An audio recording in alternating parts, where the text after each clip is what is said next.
name is James Gray. I'm an actor, performer, dancer, choreographer, teacher, writer, director, an all-round theatrician. And a large part of my work is wondering just what the hell it's all about. And the Oscar goes to, well, practically everyone, because the 2017 Oscars was a real dog's breakfast.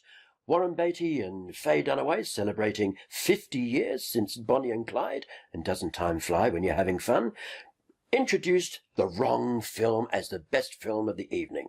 Well, it turns out the people from Price Waterhouse, which is the accounting company that tabulates all the marks, were not on the ball. The woman who was supposed to give the card to Warren Beatty was busy having a selfie with Emma Stone. Quick, quick, they said, he's on, give him the card, give him the card. She gave him the wrong card. So, okay, we get a big brouhaha, everyone's all over the place. Oh, it's the wrong film, it's the wrong film. And I'm busily watching this from home, and I'm thinking, thank God something actually happened. Because of all the award shows on TV, the Oscars has to be the dullest known to man.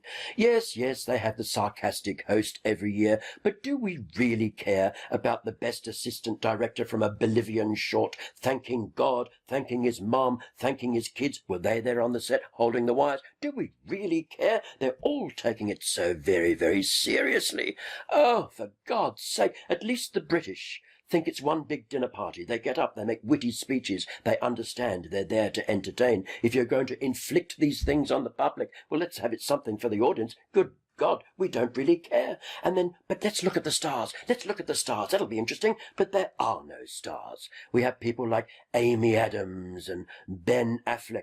I'm sure they're very lovely people, but they have the charisma of a panel beater and a checkout chick. And do we really want to see such ordinariness coming at us? It's supposed to be big and innovating and uplifting, but of course this is the Academy, and they award not the best of anything, but noble topics.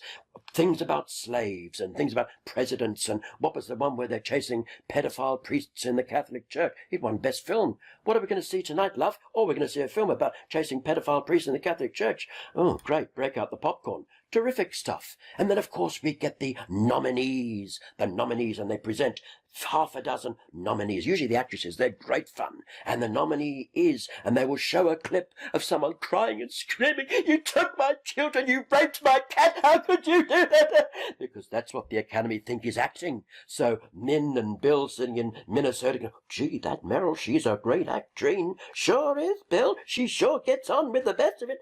And that's what they think acting is. And then the nominee will win. It's me. I've won. Well, you've been nominated for 3 months, love. You should have got your head round it by now. For God's sake, if you didn't want to win, why did you turn up? And we get this endless parade of pap and nonsense and rubbish. And we're thinking, oh, for God's sake, the best actor, the best this, the best that. How good's the script? Maybe you're doing with a whole load of rubbish. What have you done with it? Best writing should be the way to go. And then we're all supposed to say, this is the pinnacle of the profession. Oscars nowadays seems to be the kiss of death to any career. What happens to people when they win an Oscar? Well, they end up in terrible B pictures, straight to video fare. Or you end up like Tom Cruise, who's decided in his 50s to be an action hero. He's put his chiropractor on speed dial, and he's going to hang out of a helicopter for the rest of his career. Oh, Tom, you're getting a bit long in the tooth for that. Maybe you should try acting. Oh, well, never mind. Until next time. Don't forget, though, of course, last year we had this whole idea, this thing about no black people were nominated. This year, in 2017, if you were black, or you knew someone who was black, you sat next to someone who was black, or you'd ever spoken to someone who was black, you won an award. And this whole tokenism is what it's all about these days, and it's doing nothing for harmony. Oh, it's about being a woman, being transgender, being black, being Hispanic. Can't we just have awards for excellence?